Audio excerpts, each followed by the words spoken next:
Welcome back. Now, I speak now to the latest MP facing chilling threats, even towards their own family.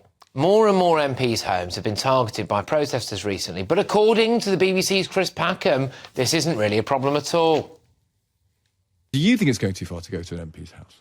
Well, if it's a peaceful demonstration, a non-violent peaceful demonstration, then we in the UK, for all of the laws that have been radically changed in the very recent times, have to preserve that right to protest. Well, Downing Street has since branded those comments irresponsible and intimidatory. And the widower of murdered MP Jo Cox also hit back at Packham, calling it a clear act of intimidation.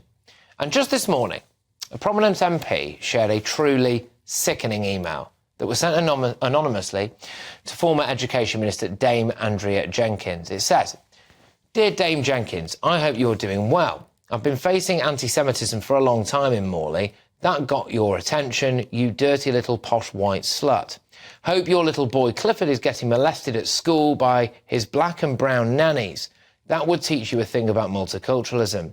Maybe he might get raped by a refugee. We know where you are and your filthy little Clifford, and we hope Hamas comes for you lot." So, obviously, we weighed up whether or not to read that out, but I think it's important to get the detail out there. I'm pleased to say that Andrea Jenkyns joins me now. Andrea, how are you?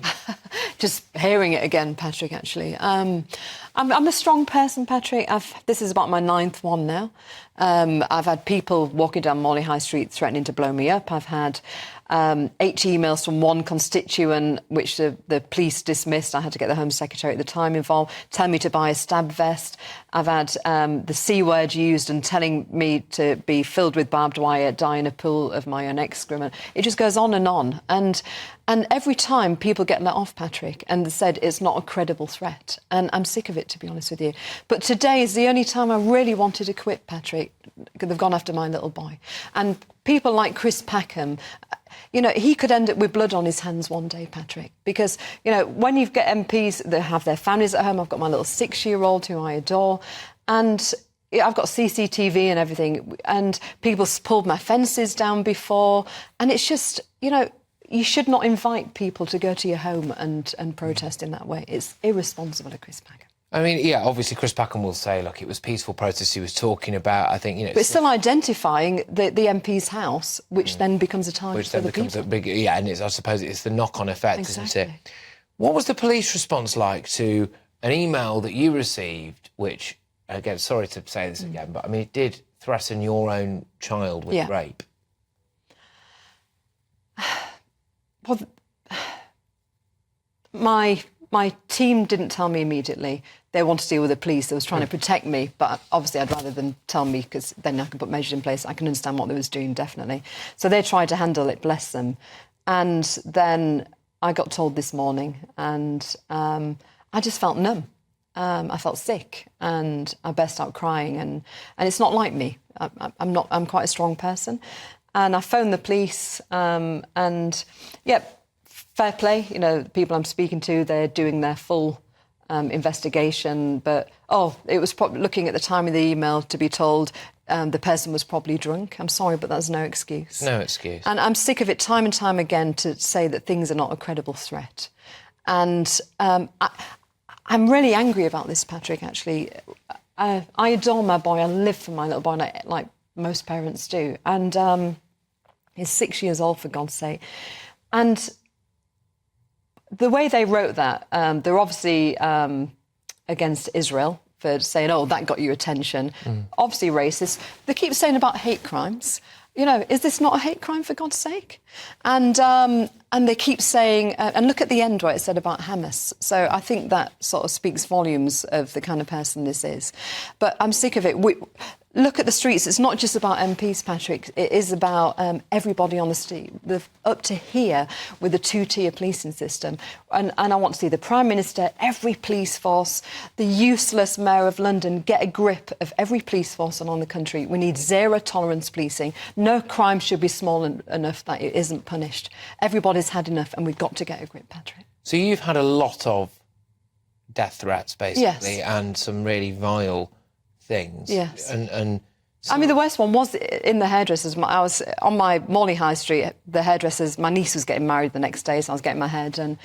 And I was phoned up by the police, stay there, somebody's walking around Morley High Street threatening to blow you up. And I said to the hairdressers, have you got a back door in case I need to run? Then I was thinking, God, how do I keep them safe? And it was horrible. And then the guy said, oh, it was a joke. I hate the Tories. And he got let off. And I'm just sick of this, Patrick. You know, it shouldn't be one rule if you know, does this happen to Labour MPs? Do they keep getting let off? I'd love to see the stats.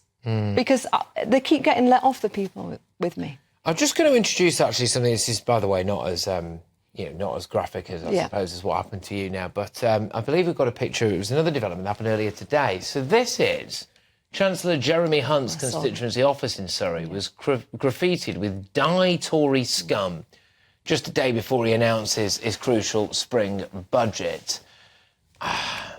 Disgusting. Is this part of being a politician now? You know, are you now fair game in all of this? You know, and this is just seen as okay now, is it? Well, do you know? I mean, during the 2019 election, somebody graffitied on my office, "Andrea, why don't you just kill yourself?" And do you know the only newspapers would pick it up? It'd be the centre-right newspapers, you know, the Conservative newspapers. The BBC didn't pick it up. Nobody did. And that's why I get so annoyed, these double standards. And I think the sad thing is it's a true reflection of society, and I think the general public feels this as well. They feel quite helpless. And the thing is, I've had that many now, I become numb to it. And that is a sad reflection of society, Patrick. And nobody should be in that place. Society should not be in that place. No.